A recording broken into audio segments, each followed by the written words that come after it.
Conflict between co founders is inevitable, but letting it spiral out of control, entirely optional. In this episode, I'm joined by Dr. Matt Jones, who's a licensed psychologist and works exclusively with startup co founders. We talk about emotional debt, conflict, power dynamics, equity splits, and why the co founder relationship is both the floor and the ceiling of your startup success. Most importantly, Matt offers practical tips and advice on how to fix relationship problems before they become existential. You don't want to miss this one.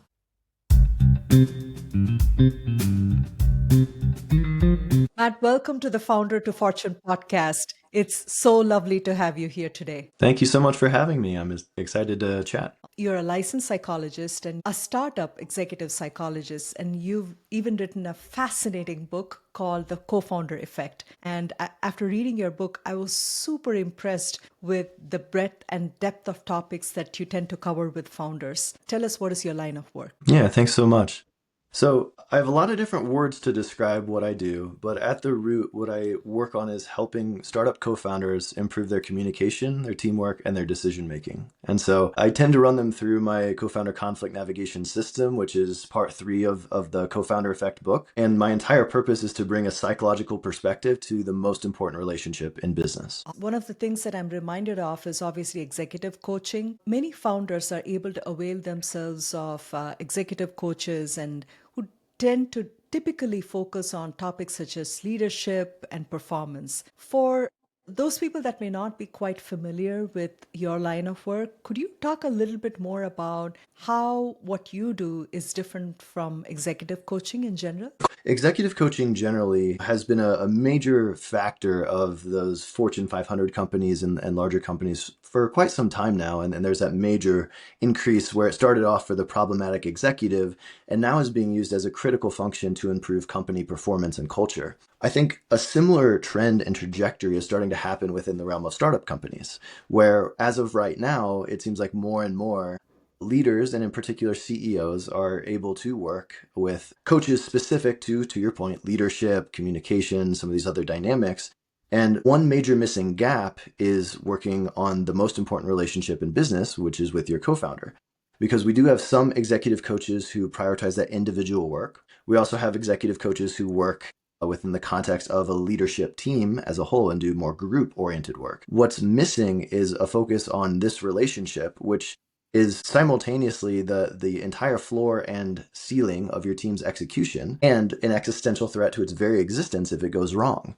And so I think this relationship deserves far more attention, both in terms of research and in terms of the work that people like myself do with them. And so I consider myself a co-founder coach, meaning I specialize in working on this relationship and all of its complexities. And that is the sole purpose of my engagement, is to help you improve how you communicate, how you make decisions, and how you lead together. So, Matt, for founders who are listening to our conversation here, I'm sure they are in a variety of situations. And I thought it'd be helpful for us to pick maybe 3 different scenarios and then see if you can recommend an action plan for founders in the coming month. So let's start with things are okay. So the founding team is doing okay, but they want to make sure that they continue to stay that way. What are some things that this founding team should do this month? One thing that I think about, and this is probably going to go for all 3 of these groups you're talking about, but I'll apply it here in a second, is the need for teams to contain conflict so it doesn't contaminate their execution. And the way that you contain conflict is really an important part of how you go through this journey as startup founders, because conflict is inevitable. The highest performing teams that I work with don't avoid it. And in fact, avoiding it can lead to this term that I call emotional debt, which is an accumulation of these unspoken resentments. And that actually leads to eroding the very foundation of trust upon which this relationship is built. And so containing conflict is one way that you can prevent that emotional debt from accumulating. And so I can get very tactical here. So let me do that, and then I'll try Please to. do. Yeah, I think that'd be super helpful. Awesome. So to get really tactical, if my co-founder, I'll call him Mark, and I are leading an all-hands meeting, and Mark interrupts me 3 different times in that all-hands meeting, at the deepest level, I feel kind of hurt and betrayed. I'm like, why is my co-founder undermining me in front of the entire company? And what I feel most acutely in this moment is frustration. And so if this were not contained, if this were something that was not going well, what I might say is, hey, Mark, why are you just cutting me off? Like, it seems like you don't care what I have to say. This is so frustrating. And that's not going to be effective for Mark's day or for mine, because what I did is I crossed the net. I made assumptions based on my story about what's going on inside his head. And so then Mark has to defend his reality to me. He has to say, Matt, no, of course I care what you have to say. That's not my intent. I actually was just trying to correct a couple things that to me felt really important, or whatever the case may be. What I'd recommend instead, if we wanted to contain this conflict, would be for me to say, hey, Mark, listen, I just wanted to flag that I'm having a couple of thoughts and reactions to the all hands meeting. Would love it if we could have a conversation to debug and realign. Looking at the calendars now, it looks like Friday at 2 p.m. is open. Are you open to that conversation at that point? And so what I just did is I took this thing that could derail us into a series of arguments. I gave it a time and a place and put it on the calendar. Mark also understands that Matt used some of the language of like debug and realign, and he's having thoughts and feelings about the all hands meeting. So all of this cues him in to think, okay, this is a psychological conversation. We're wanting to go deeper. It's not just a tactic. There's something else here that deserves some attention. And so then by giving him this information, we can both enter into that conversation with a little bit more of a clear frame of what we're trying to get out of it. And so that's one easy step then to contain conflict. And so as you talk about a team that's functioning well, what I think about is what is the next level of operating that could really unlock even higher performance. And so it might be tightening up some of the little mishaps like what I just articulated to you. Awesome. And I love how you talked about emotional debt, especially for technical founders. I'm sure they can resonate with the concept of technical debt. This seems very much in line with that. So let's move on to the second scenario, which is where things are doing okay, not great. Vibes have been off lately. Maybe we've had some irritations, perhaps along the lines of what you mentioned, but there have been quite a few. So what does a founding team in that scenario do this month as an action plan? A few different things. One that's important to me is to make sure that you have co-founder syncs and dates on the calendar. So what I mean is co-founder syncs are the default thing that most co-founders do. So this is going through some of the business items, making sure that you guys are on the same page about what you're seeing in the market, what you're seeing internally in the company, maybe a strategic level conversation or a tactical, like here's what are the most important fires you're putting out this week, that kind of thing. So I'm not going to spend much time on there because that's what most founders are already doing. And this can be, I've seen it depending on company stage, something that happens once a day, once a week, something like that. What I'd recommend putting more emphasis on are what I call co-founder dates. And I call them this because, so a team that I was working with many years ago said, Matt, it sounds like you're asking us, like we're this who's lost the spark and you're asking us to go on these dates to reconnect with one another. And I was like, in a sense, that's exactly what I'm doing. Because part of what makes a co-founder relationship challenging is there's not many inputs that are positive, that help you feel more connected to one another. And so we need more, to use Gottman's language, rituals of connection.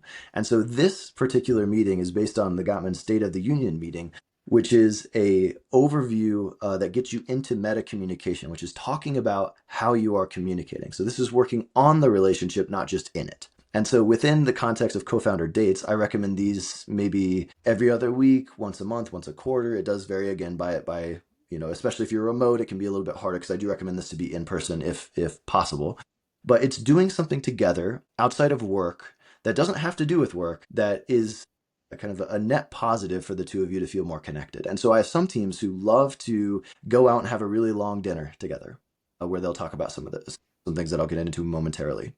Other teams who love to just go on walks or exercise. Some teams play music, some video games. Like, it can really look any number of ways depending on what you and your co-founders have in terms of common interests. But that meal together, that walk together can help you feel more connected at a human to human level, not just a business function level.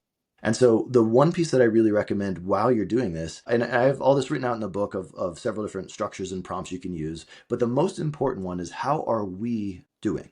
So not just professionally, but how are we doing?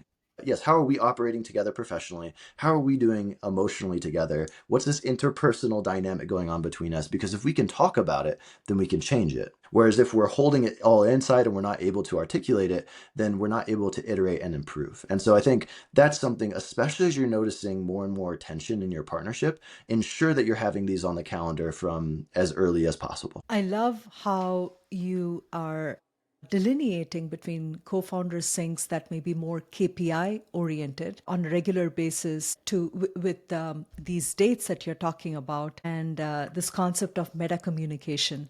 That makes a lot of sense. All right, Matt. So moving on to the last scenario, which is things are going terrible between us co founders. Our conflicts never seem to be ending, and we just can't stand each other. I mean, dates, they seem to be completely out of question. What does this team do? If you're at that level of tension, you are in immediate need of co-founder coaching. And it's something that ideally would have even come a few months before this. And the reason I say that is at that point, there's a degree of emotional debt that has accumulated into resentment and calcified the stories that you're each telling yourselves about the other person's intent. So I'll slow that down for a second. We all have stories we use to fill in gaps about what we see in the other person's behavior. And at the point you're articulating, that has already built up to a little bit of a rigid way of looking at the other person. And whenever you have this rigid perspective on another person, it leads to confirmation bias. So what I mean is, let's say Mark and I were in this place. What I see all the time in teams is this type of mentality where, in this case, I will say, Mark's he's narcissistic, right? He's just full of himself. He just thinks he's got to be the loudest voice in the room. And so if that's my lens on Mark, then every single thing that Mark does will be filtered through that lens. And so I will just see more and more evidence supporting my hypothesis, my story, that that's a character flaw in Mark. And what we know from a lot of different psychological studies is that it's far more complex. That's a self-serving bias, actually, where for ourselves, we think about the context. For other people, we think about character flaw. And so what happens if two or more people, both have those rigid perspectives, and that's what's contributing to a lot of this friction, what happens is those stories are very hard to unwind and to pull back. And so this leads to what the Gottmans talk about whenever they mention negative sentiment override, which means that we are caught in this loop where we actually are destroying trust. We can't rebuild it. Every single conversation about the product roadmap leads to a 3-hour conversation that feels ineffective and frustrating and circular. We're not solving the business issue because we're not addressing the interpersonal issue. So part of what's really important for teams who are in this kind of a state is to immediately start trying to get connected to a co-founder coach, because at this point, I would actually say that the company is on the line. This is an existential threat that needs to be dealt with as a top priority. So you've written in the book about the topic of equal ownership. And as an investor too, especially for first-time founders, I know that this is seen as being the fair way to structure company. You have some strong views on this. So do I.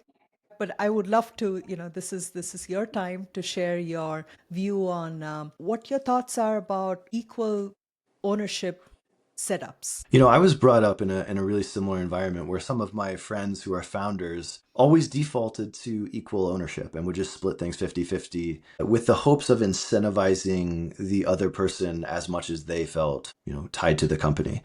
And I do think, levels of commitment matter, levels of risk matter. I've done some recent work with teams who come to me asking to help me advise as to what might be a fair split. Part of what I think is so interesting is we default to 50-50 with these interpersonal and psychological hopes, as opposed to a clear business rationale. And the thing that I care more about than what the split ends up being is that there's a rigorous process and series of conversations leading to that final decision. Because where I see teams go wrong is making a default assumption, whether it's 50-50 or something else, and not having the serious conversation about, are we equally invested in this company? What does it mean to be invested in this company? What's our level of commitment? What are we sacrificing? What are we unwilling to sacrifice as well?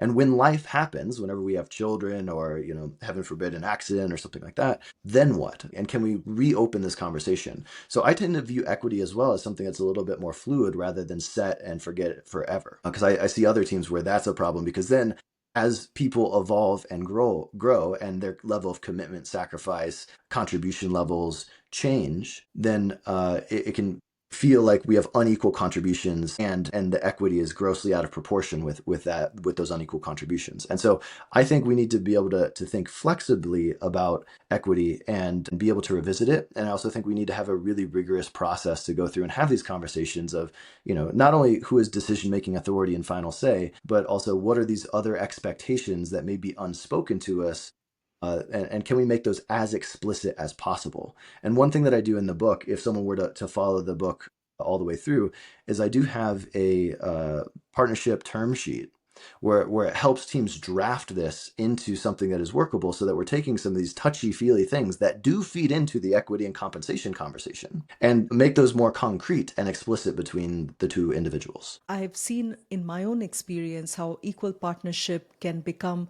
quite a bit of a burden on the CEO, especially at times where you'll have to make decisions that are often unpopular. And there may be people on the team for whom those decisions might be detrimental in the moment, but those are probably the right decisions for the business. So there's all kinds of reasons why an equal partnership is not mostly never ideal. The other thing I want to ask you about equal partnership, Matt, is and this is, I feel, some common, especially when the founders' roles are extremely complementary. So what I mean by that is one person is super technical, another person is completely externally oriented. So they are, only, trying to bring the dollars in, whether it be from investors or from customers. So they're working in silos, but they're building together. They're trying to do the things which they're best at in the company. But oftentimes, what happens is that the person who is internally focused, their value and what they're doing within the company is not, the CEO doesn't have visibility to that. So, in those scenarios, how do you recommend the co founders address that in their relationship? I really appreciate this question. It makes me think of a team that I've worked with for some time. They're co-CEOs, and they've gone all the way through. They're currently Series B and looking beyond that. And this is actually something they've struggled quite a bit with, because one of them, again, within this co-CEO model, is very much externally facing, really connected with their users, etc.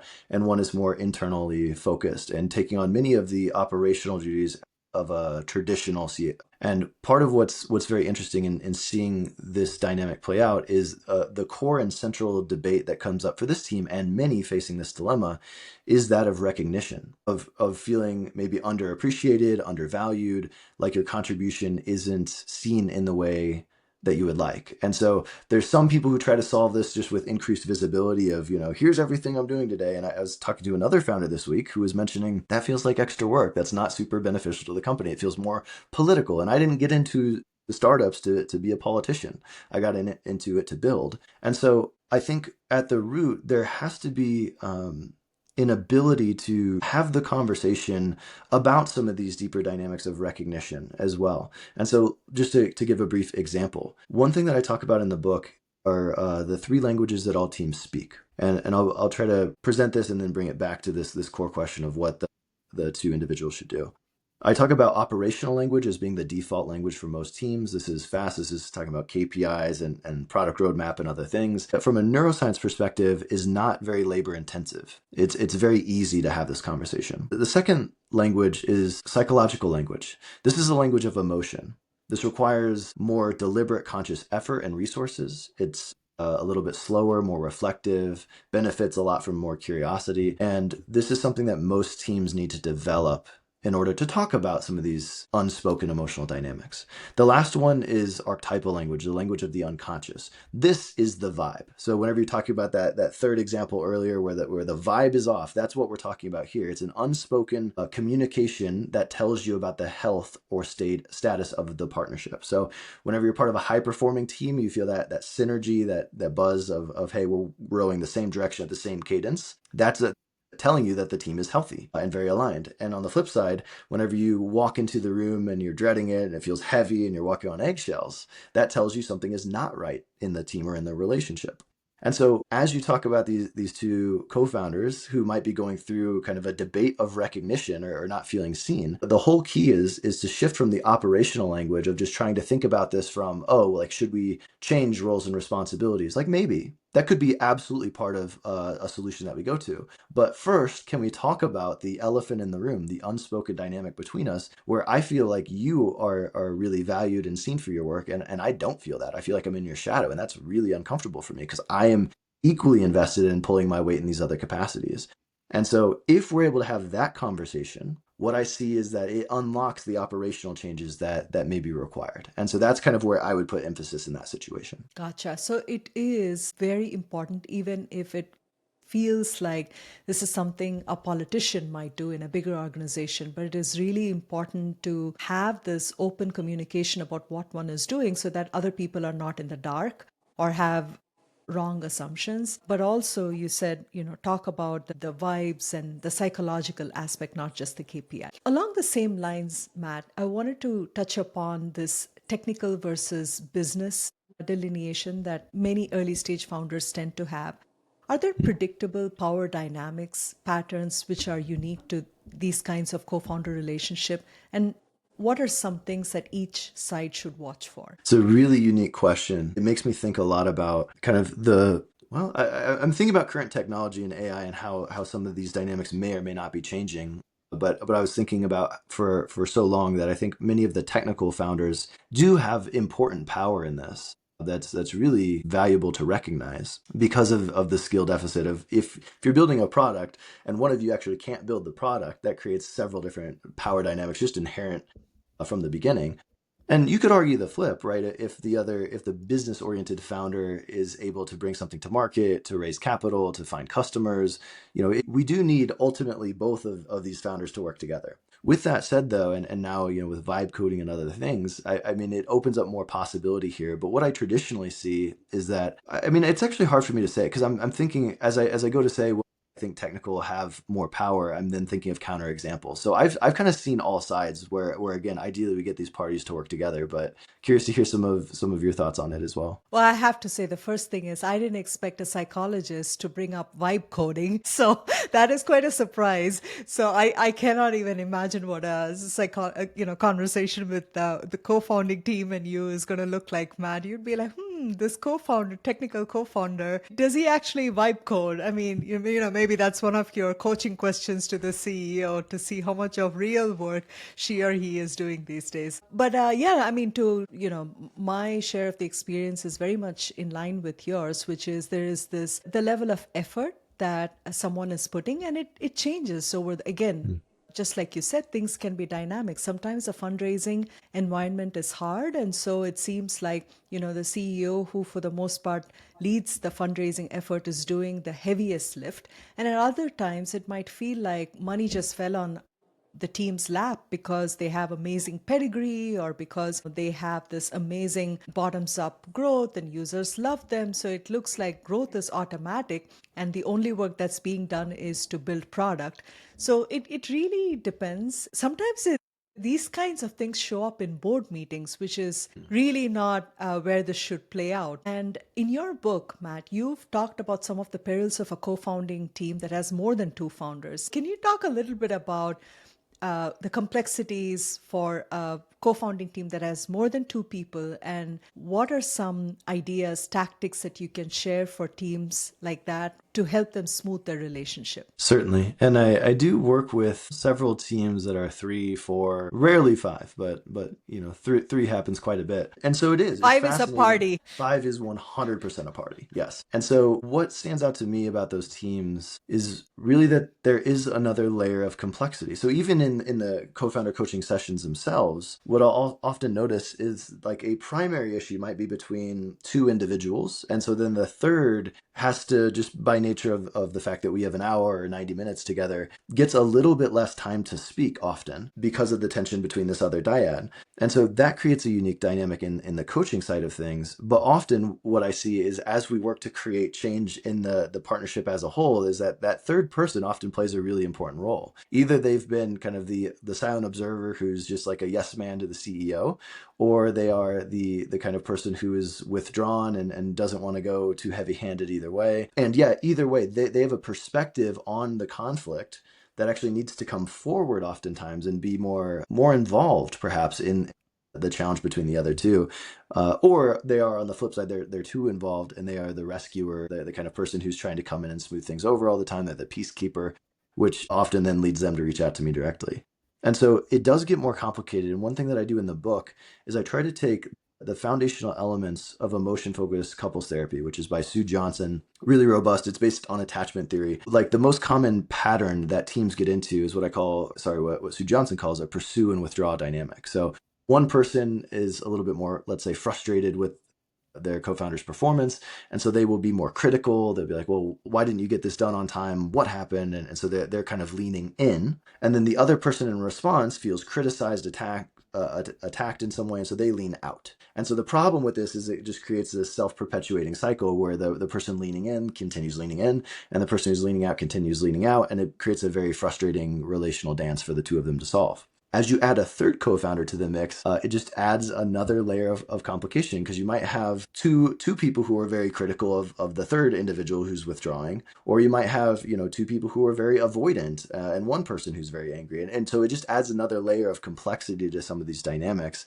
So then the what to do about it part, I think that's where everything that I've already said I think is really fundamental. With the one additional piece might be to try to increase your awareness of the group dynamic even earlier, if possible. Notice if, for example, there tends to be a primary conflict between two individuals on the team, and if you're just the one watching it, or if one of you is playing the translator or the peacekeeper for the group, that might be important to monitor as well, because it becomes, with a group of three, almost easier to displace some emotional functions onto one of the other group members. And so, to say it differently, some of that emotional debt might start to accumulate a little bit faster for one party, and so being attuned to that and being able to talk about it earlier on might be beneficial. Yeah, wow. When you were talking about it, I was reminded of some of the partnerships that I've been a part of where it doesn't matter if it's a co-founder or other kinds of such relationships, these things can play out and they can be pretty daunting if not addressed. I think one of the things you point out too is, again, I didn't think about it until I started reading your book, which is when you have two people, you have only one relationship. And when you have three people, you have three different relationships, right? To really address here. It's challenging on every side, both for the founding team as well as for a coach like yourself. So I think that's really good word of advice. Okay, so we're switching to the rapid fire section of this conversation, Matt. And the idea behind this is to make this as actionable for founders who are tuning in. So we'll start with this category of questions that I have, which is around handling conflicts and tense situations. So the first question here is, what's one fast technique to regulate your nervous system before responding? I'll tell you this, as a father, I've just learned the giant sigh. But the point is to breathe, whether that's box breathing or triangle breath. Do something to really ground yourself. And I think breath is a great way to get there. Cool. What's one sentence a founder can use today to de-escalate a tense conversation? It is the classic iMessage. I feel X when you Y, and I need Z. Awesome. What's the fastest way to know you're activated and about to react poorly? Tension in your body. All right. What's one question founders should ask themselves before responding in a conflict? How might I have contributed to this situation? So you ask this question of yourself. Yes, because I think that's where we go wrong often. We can Yep. really be articulate about the other person and not think about as much how we can also own some responsibility here. What's one thing founders should stop saying because it always makes things worse? Any message in form of feedback that starts with the word you. Okay. What's a quick verbal cue to slow down a spiraling conversation? To call for a pause, to call for a break. All right. Awesome. All right. So we switch to this other section of questions, which is about how co-founders can build good habits in their relationship with their co-founders. Okay. So first one here is, what's a simple check-in question founders should ask each other at the start of the week? I think you can use what I said earlier, which is how are we doing? And if not that, I would say, what do we need to prioritize this week personally and professionally for us to be completely aligned? That one simple exercise to reset the partnership after a tough week. Co-founder date for sure. All right. This one is for CEOs. So what's one quick check for whether they're accidentally overusing their authority? This one is challenging. I actually think about it more behaviorally. How are people responding when I'm using my authority? What do I read and observe in their behavior and body language? Okay. What's the simplest way to make sure both founders, feel equally heard in a tough conversation? It's a method in my book, part 3, called reflective dialogue, which is repeating back what you heard the other person say. So I heard you say, is the sentence stem, XYZ. Did I get that right, or is there more you'd like to add? And if you do that really slowly and deliberately, you'll each feel heard and understood. Love that. What's one habit founders should have after high stakes conversations, like maybe investor meetings? 2 things. One, you need to kind of debrief, so have some time to unwind, to calm your own nervous system, to journal, to vent, to do whatever grounding technique. And then the second is to repair and re-energize. And so that's either connecting to your mission, your purpose, that thing that gets you a little bit fired up as you think about it, and or to one another if it was a relational challenge. Awesome. Matt, this was such an amazing conversation. I found a ton of value in both reading your book and this amazing conversation. I'm sure our listeners will too. Thank you so much for your time. Thank you, Vidya. This was a lot of fun.